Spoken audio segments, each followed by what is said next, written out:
Here's the first clip of personalizing a dress form.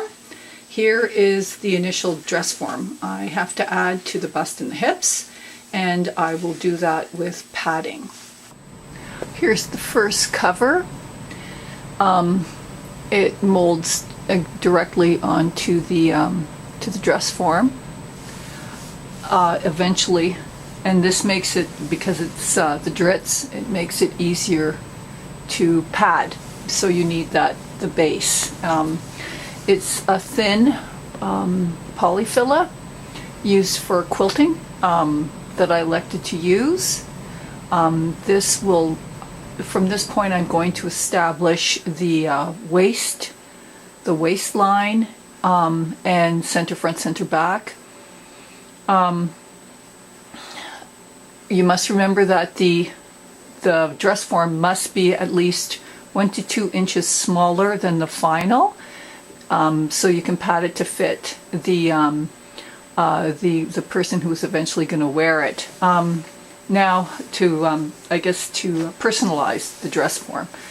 This, because it's a Dritz, I'm having it so it can be removed. So eventually, I'll turn it around. Eventually, the center back will be sliced. Once I've got the cover on it and all this, there's going to be a zipper. So this will be cut off, and it'll make a flat interior that can be put onto the dress form. Where the dials are will be noted. So the size of the dress form as it is right now will be duplicated. Then I will take the finished cover, put it on, zip up the back. So this is why this base that fits it is necessary, because of the, you can work in the gaps and all that stuff. So that's our so that is the base layer of the dress form. Here are the other layers of padding. This is actually, this will be pushed down a bit.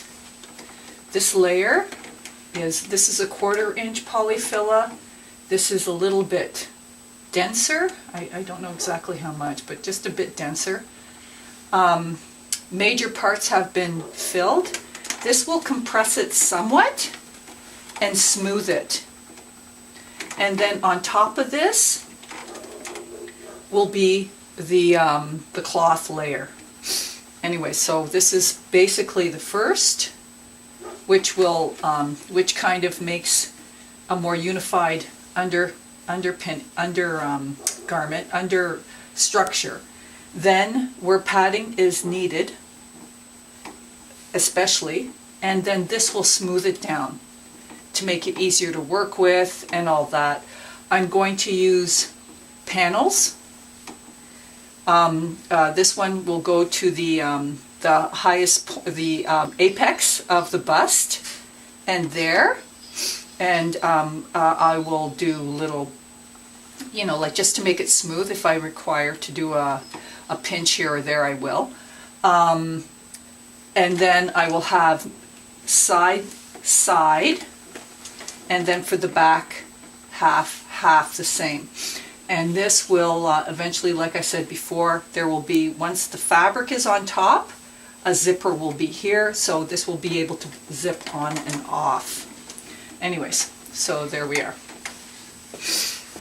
Now the dress form is completely covered in polyfilla. I've marked the waist, and I've done the center and side seams using a plumb line from the middle, just to make sure it's vertical to it's straight down. Now, after this, I will create a cloth cover to go over this. It will further kind of push everything in, so it'll be a lot smoother. So this is the fabric I'm going to use, and that's going to go on top. So that'll be the last cover, and then it'll be ready to be used as a dress form. There, the cover is being draped onto the polyfill. I pulled a thread to mark the grain line, because when you're draping, grain is everything. And plus that, I put the thread so I could see it better, because I have, just visual, it makes it easier for me. Anyway, so I thread marked the center, thread marked the breast line. From that, I made darts, the side dart, smoothed it, and now we're going to start working on the back final cover of our dress form. Now the back, half of the back has been draped on and marked. I put marks on where the darts are, all that side seams, and I did the same to the front. And I followed the outline of the sleeve. Now this is going to be removed, and it's my pattern, and from this pattern I'll create the cup. Here are the pattern pieces that have been removed. This is the back. All the tracing lines have been trued, and here's the front. All the darts, the lines have been trued, the waist mark, and you can see the shadow of where the pins were, but I trued them using a French curve, straight ruler, that sort of thing. From here, using a wheel, I created my pattern. And here I traced, here's the tracing of the front. Tracing up the front, the pattern's been made. And the tracing of the back.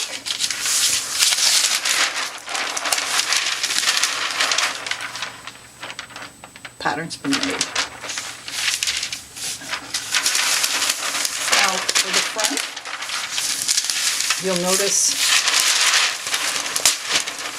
this line and this line. These are conjoined with the red, the bust measure, and that's set on the paper, and then using a tracing wheel and a piece of cork, I trace the pattern. And from there, I got the finished result. Now what I'm going to do is add seam allowances. First, double check measurements, make sure that all the seams are the same length, that the darts work and all this. Then I will put on seam allowances, additional with adding a lot at the bottom, the back, and for the arm and the neck. And from there I'll have the finished shell for our dress form. The fabric cover has now been sewn up. I'm just, so we put it on the form. I put pins here. I'm going to tack this down so you get the center. And I've pinned the back so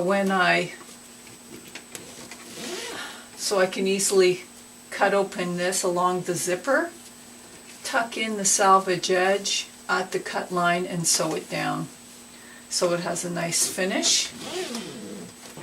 And then I will, and once I get it off the form, I'll tuck in all the facings to give it a nice finish. Anyways, there we go. Okay, here is the finished dress form. It's completed to the measures of the client. And the beauty of this type of dress form is that you can zip it off. Where the wheels are, I've noted.